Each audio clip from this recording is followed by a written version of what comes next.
Indian army में निकली है और ऑफिसर रैंक की है। सब कुछ बहुत अच्छा रहता है, salary, allowances, facility.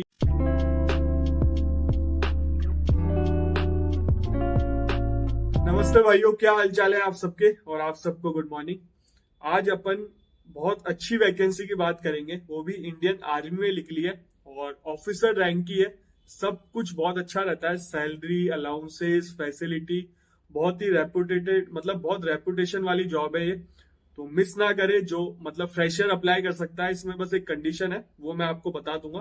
Fresher apply कर सकता है, फ्रेशर की जॉब है, लॉ ग्रेजुएट हो, चाहे 5 साल वाली हो, चाहे 3 साल वाली हो, कोई भी हो।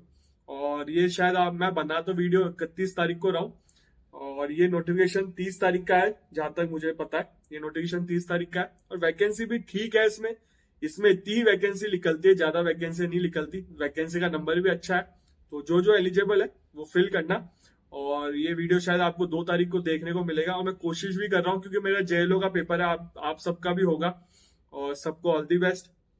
और 4-5 को भी वीडियो आए, तो मैं ट्राई कर रहा हूँ कि पहले ही वीडियो बना के अपलोड कर दूंगा, पब्लिक बाद में करूंगा 4-5 तारीख को। तो जिससे आप जो मुझे फॉलो कर रहा है, पहले से जुड़ा है, वो उनको पता होगा कि मैं ट्राई करता हूँ एक वीडियो आए, वैकेंसी का हो चाहे लॉ से रिलेटेड कुछ भी हो, मैं अपलोड करने की ट्राई करता हूँ। तो वो उसको पूरा करने की कोशिश करूंगा। तो अभी इस वैकेंसी की बात कर लेते हैं। सबसे पहले, join Indian army JAG entry scheme 33 course October 2024। Short service commission होता है, सबको पता है जैग एक शॉर्ट सर्विस कमीशन है। इसमें प्रमोशन भी बहुत जल्दी होता है, लेफ्टिनेंट रैंक, फिर मेजर, फिर मतलब कैप्टन, फिर मेजर। तो प्रमोशन ही बहुत अच्छे हैं इसमें। तो सारी डिटेल में बात करेंगे। अनमैरिड मेल, अनमैरिड फीमेल, इस चीज का ध्यान रखना। एलिजिबिलिटी की बात कर लेते हैं। सिटीजनशिप होनी चाहिए, और ये भी subject to Nepal, person Indian origin, ये सारी चीजें भी लिखी हुई है, आप लोग पढ़ लेना। मैं ज्यादा डिटेल में जाऊंगा तो वीडियो थोड़ा बड़ा हो जाएगा। एज लिमिट है 21 से 27, और इसमें एज रिलैक्सेशन का कहीं नहीं लिखा हुआ। अगर किसी को पता हो तो बता देना कमेंट करके। मेरे हिसाब से इस नोटिफिकेशन में कहीं नहीं लिखा होता एज रिलैक्सेशन का। 21 से 27 है मैक्सिमम एज, और 1 जुलाई 2024 ये भी लिखा हुआ है। इससे पहले बॉर्न वॉर्न सारी चीजें ध्यान रखना। 21 से 27 एज है, मतलब मिनिमम 21 है, मैक्सिमम 27 है। क्वालिफिकेशन क्या है? 55% होनी चाहिए आपके एलएलबी में, और इन एडिशनल क्लैट पीजी 2023 का स्कोर भी मांगा है। इस चीज का ध्यान रखना, बस यही एक कंडीशन है, क्योंकि हर कोई क्लैट नहीं देता। ये कंपटीशन कम करने का तरीका है। पहले क्लैट का नहीं स्कोर मांगा जाता था, बट आजकल ये क्लैट का पीजी का स्कोर भी मांगने लग गया है। तो इस चीज को भी ध्यान रखना। स्कोर मांगा है केवल, क्लैट पीजी 2023 का स्कोर है, मैंडेटरी फॉर ऑल कैंडिडेट्स, ये साफ साफ लिखा हुआ है, इंक्लूडिंग एलएलएम क्वालिफाइड और एलएलएम अपीयरिंग कैंडिडेट्स। इन चीजों का भी ध्यान रखना। अब वैकेंसी कितनी आई वो बता देता हूँ। 4 मेंस के लिए, 4 वुमेन्स के लिए। टोटल 8 वैकेंसी आई है, तो वैकेंसी का काफी अच्छा नंबर है। सब चीज की फोटो आ रही है, आराम से पॉज करके पढ़ सकते हो। अब और डिटेल बात करते हैं। देखो, ये टेन्योर कितना रहता है? 14 साल के लिए रहता है। शॉर्ट सर्विस कमीशन है, मैन एंड वुमेन के लिए, रेगुलर आर्मी में, इंडियन आर्मी में। और इसकी जो ट्रेनिंग होती है ना, बाकायदा प्रॉपर ट्रेनिंग मिलती है आपको। बाकायदा फील्ड में, लद्दाख भी जाना पड़ता है, फील्ड में भी रहना पड़ता है। सब कुछ ट्रेनिंग भी काफी हार्ड होती है इसमें, और अच्छी जॉब है यार। देखो, मैं तो ये कहूंगा जो जो एलिजिबल है फिल करें। और इसमें 1 हफ्ते का प्रोसेस रहता है, अगर किसी ने दिया हो जैक का इंटरव्यू तो। टोटल 1 वीक का प्रोसेस रहता है। पहले दिन सेलेक्ट करते हैं कुछ बच्चों को, उनको निकाल देते हैं, बाकी चलता रहता है। टॉपिक दे देते हैं, उस पर वर्ड लिखना होता है। तो 1 वीक का प्रोसेस है, ऐसा नहीं कि एक दिन पेपर हो रहा है, ऑब्जेक्टिव पेपर है, रिटर्न पेपर है, ऐसा नहीं है। इसमें 1 वीक का प्रोसेस होता है। उन चीज को आप ध्यान रखना है। सिलेक्शन प्रोसेस भी बता दूंगा, फोटो लगा दूंगा, आप लोग पढ़ लेना। देखो, प्रोविजन पीरियड कितना रहता है इसमें? 6 मंथ का रहता है, और टर्मिनेट भी कर सकते हैं अगर कुछ, देखो, मिसकंडक्ट हो, मेडिकल अनफिट हो, और सर्विस की रिक्वायरमेंट ना हो, और क्वालिफाई, अगर प्रिस्क्राइब टेस्ट में अगर आपने क्वालिफाई नहीं किया तो आपको निकाल भी सकते हैं। ठीक है। ट्रेनिंग पीरियड 49 वीक का रहता है, और इन चीज का ध्यान रखना। ट्रेनिंग काफी अच्छी होती है इनकी। अब बात करते हैं कॉस्ट ऑफ ट्रेनिंग। गवर्नमेंट ही मतलब गवर्नमेंट ही खर्चा करती है कॉस्ट ऑफ ट्रेनिंग, उस पर अपन को नहीं जाना। हाँ, प्रमोशन का देख लो। लेफ्टिनेंट ऑन, मतलब पहली पोस्टिंग आपकी लेफ्टिनेंट की रहेगी, तो रैंक लेफ्टिनेंट, ऑफिसर रैंक है लेफ्टिनेंट आर्मी में। आर्मी और जो स्पेशल फोर्स होती है उसमें यही अंतर है। जैसे आपने देखी होगी सीआरपीएफ, BSF, उनमें इंस्पेक्टर, SI, DSP, ये सारी रैंक मिलेगी। और जहां आर्मी की बात आ जाती है वहां ये पोस्ट आ जाती है लेफ्टिनेंट, कैप्टन, मेजर। तो यही बेसिक डिफरेंस है जो स्पेशल फोर्स होती है CRPF और आर्मी में, इंडियन आर्मी में। अगर किसी को पता नहीं हो, कभी इंटरव्यू में आपसे पूछ ले, तो बेसिक डिफरेंस यही है। इससे पहचान जाओ। देखो, लेफ्टिनेंट, तो लेफ्टिनेंट की पोस्ट है। कैप्टन बन जाओगे आप 2 साल कंप्लीट करते कैप्टन बन जाओगे, 6 साल कंप्लीट करते मेजर बन जाओगे, लेफ्टिनेंट कर्नल बन जाओगे 13 साल, लेफ्टिनेंट कर्नल मतलब बहुत बड़ी बात है, कर्नल बन जाओगे 26 साल की। तो वैसे तो ये 14 साल की सर्विस है, तो आप लेफ्टिनेंट कर्नल तक पहुंच सकते हो। वैसे एक्सटेंड भी होता है, अगर आप रिटायर्ड हो जाते हो तो आपको आर्मी का जज भी लगा देता है। आगे भी चीजें होती है, वो अलग चीज है, कभी जैक की डिटेल में बात करेंगे तब बता देंगे। देखो, पे स्केल क्या रहती है, लेवल 10 की रहती है।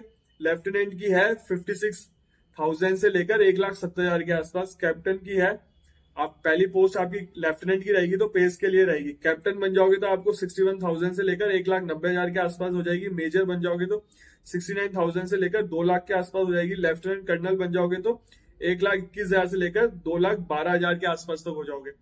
तो ये सारी कर्नल, ब्रिगेडियर, मेजर जनरल, ये सारी पोस्ट लिखी है। मेजर जनरल की है 1,40,000 से लेकर 2,18,000। ये सारी वैसे जुडिशरी में काफी अच्छी सैलरी मिलती है। जुडिशरी में आपको मतलब जो फर्स्ट क्लास मजिस्ट्रेट है ना, उसकी भी ट्रेनिंग पीरियड में 1,10,000, 20,000 बन जाती है कहीं, अगर तो वहां पे मतलब ₹1,00,000 से ऊपर बन जाती है। तो इसके अकॉर्डिंग तो जुडिशरी की अच्छी सैलरी है। और ACJ हो जाता है तो 1,50,000 पार चल जाती है सैलरी। और ADJ, DJ की तो काफी अच्छी सैलरी है। देखो, मिलिट्री सर्विस पे लगता है MSP, और ये चीजें ध्यान रखना। कोड ऑफ ट्रेनिंग में फिक्स, मतलब ट्रेनिंग पीरियड में आपको 56,000 ही मिलेंगे। और अदर अलाउंसेस भी है इसमें, DA भी है, और पैरा अलाउंसेस भी है 10,500। पैरा रिजर्व अलाउंसेस भी है 26-25। और पैरा जंप इंस्ट्रक्टर अलाउंसेस भी है 10,500। प्रोजेक्ट अलाउंसेस भी है 3,400 पर मंथ है। स्पेशल फोर्स अलाउंसेस भी है 25,000। टेक्निकल अलाउंसेस भी है 3,000। टेक्निकल अलाउंसेस भी है 4,500। ये 2 अलग अलग अलाउंसेस है। और इसमें और कुछ बताने का है नहीं। सियाचिन में अगर पोस्टिंग होगी तो 42 एक्स्ट्रा मिलता है पर मंथ। 42,000 मतलब 500। 42,500 पर मंथ आपको अलग से मिलते हैं। यूनिफॉर्म अलाउंसेस मिलते हैं पर ईयर 20,000। और इसमें भी अगर पीस वीस में अगर ये किसी ट्रांसपोर्ट अलाउंसेस भी है इसमें 7,000 प्लस DA, 3,600 प्लस DA। तो इन चीजों का भी ध्यान रखना। ये सारी चीज इसलिए बता रहा हूँ क्योंकि आपको जैक के बारे में हर बच्चों को पता नहीं है, तो अलाउंसेस के बारे में पता चल जाएगा। और सैलरी भी क्या है, वैकेंसी के बारे में तो मैं बता ही रहा हूँ, ये लिख लिया, आप लोग दे सकते हो। चाइल्ड एजुकेशन अलाउंसेस में मिलते हैं 2,250 के आसपास, मतलब 2,250 पर मंथ मिलता है। और होस्टल सब्सिडीज भी मिलती है 6,750 per month. Army group insurance fund भी होता है। और हाउ टू अप्लाई, मेन बात यह है कैसे अप्लाई करना है आपको ये वेबसाइट दिख रही है www.joinindiaarmy.nic.in, इस पे जाके अप्लाई करना है। और ऑनलाइन अप्लाई कर सकते हो। ये सारी चीजें हैं इसमें, लास्ट डेट भी मैं बता दूंगा आपको। और ये पढ़ लेना, इसमें कैसे सेल्फ स्टेट, फोटो वोटो सारी चीजें लिखी हुई है। सिलेक्शन प्रोसेस, ये देखो पॉइंट पढ़ लो, लास्ट 10 इसमें सिलेक्शन प्रोसेस लिखा हुआ है। शॉर्टलिस्ट जो कैंडिडेट होंगे उनको बुलाया जाएगा। SSB अगर जानते हो उसके हिसाब से ही सिलेक्शन होता है। इसमें हेडक्वार्टर में बुलाया जाएगा आपको। और इसमें लिखा हुआ है देखो 2 स्टेजेस में सिलेक्शन होगा। अगर जो पहली क्लियर कर लेंगे तो उनको सेकंड स्टेज में भेजा जाएगा, नहीं तो पहले दिन ही भेज दिया जाएगा सेम डे, अगर पहली स्टेज क्लियर नहीं करी तो ये चीजें ध्यान रखना। मेडिकल एग्जामिनेशन भी होगा। मेडिकल एग्जामिनेशन में इसमें हाइट भी नापते हैं, वेट भी नापते हैं, सारी चीजें ध्यान रखते हैं। तो इन चीजों का भी ध्यान रखना आप लोग। देखो, change of interview date, center request change, SSB interview. SSB अगर किसी ने दिया हो, जानते हो, तो SSB जैसा होगा इसमें सब कुछ। और इसकी लास्ट डेट मैं आपको बता देता हूँ। 30 अक्टूबर को ये नोटिफिकेशन आया है और 28 नवंबर लास्ट डेट है इसकी। तो जो एलिजिबल है इसको फिल कर सकता है। काफी अच्छी वैकेंसी है जैक। देखो, मैं बार बार बता रहा हूँ आपको, मैंने डिटेल में बताया इसकी फैसिलिटी, सैलरी, और काफी अच्छी पोस्ट है और काफी रेपुटेड पोस्ट है। आप अपने होम टाउन में भी रह सकते हो, ऐसा नहीं कि आपको दिक्कत आएगी। मेरे जानने वाले हैं काफी लोग जो जयपुर के हैं, जयपुर पोस्टेड है। आपको पता, आर्मी कैंटीन भी है यहाँ पे अपने जयपुर में। तो कैंटीन की फैसिलिटी भी मिलती है, अगर कोई जानता हो तो बहुत अच्छी जॉब है यार, अगर लग जाओ तो लाइफ सेट है। ये मत सोचना शॉर्ट टर्म कमीशन, हाँ शॉर्ट टर्म कमीशन है, बट उसके बाद ही आप जज बन सकते हो। तो ठीक है भाई, वीडियो अच्छा लगा हो तो लाइक करके जाना, चैनल को सब्सक्राइब भी कर लो, बेल आइकन भी दबा दो, जिससे आपको टाइमली नोटिफिकेशन मिल जाए, वैकेंसी के बारे में पता चल जाए। जैसे अगर कोई 28 नवंबर के बाद देखेगा तो इस वीडियो का कोई मतलब नहीं है। तो सब्सक्राइब करना, बेल आइकन दबाना, दोनों बहुत इंपॉर्टेंट है। फिर भी कोई डाउट हो तो इंस्टाग्राम आईडी आ रही है, मुझे फॉलो कर सकते हो। और आपसे मिलेंगे अगले वीडियो में। आप लोग सोचोगे सर इतना बड़ा वीडियो कैसे बनाते हो आप आजकल, तो देखो यार, मैं वीडियो बनाते हुए ध्यान नहीं रखता, हो जाता है बड़ा ऑटोमेटिकली, सारी चीजें बतानी पड़ती है आजकल, क्योंकि बच्चे कमेंट करते हैं, फिर मैसेज करते हैं, मुझे ही दिक्कत होती है रिप्लाई करने में। तो मैं चाहता हूँ कि सारी चीजें वीडियो में कवर हो जाए।